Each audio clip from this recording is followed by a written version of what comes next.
obviously a big budget issue, and their question to me was, how does the small business community feel about this?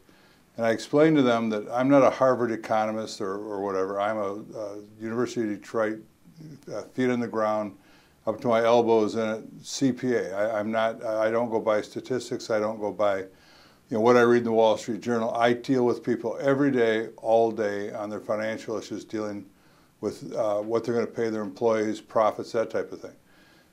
The problem right now is that Michigan is in a depression, not a recession. Our unemployment rate is incredibly high. Small businesses lost a lot of revenue, and the state would like to keep taxes where they are, increase taxes, add more fees.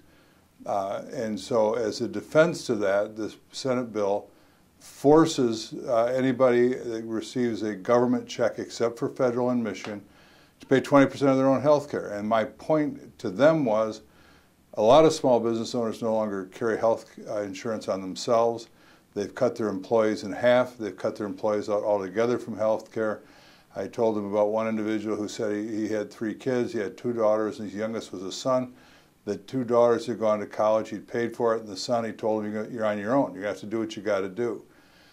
There's an element in this that in my office, we talked about a little bit this morning before I came over here. There's 2 other CPAs in the office and a couple staff people. And we talked about this issue just a little bit. And to people in the business community, people who do tax work or do accounting for small business, is we don't get to say we're going to do this. And there's the term I ought to have this, or I ought to have this, ought to have that, or I should have had this, or I should have had that. What we have in the small business community, you got what you got. And if the money's not there, you don't get it. The economy of the state of Michigan probably is not going to improve for 5 years, if not longer. So the situation is, the money's not there. You can't get blood out of a turnip.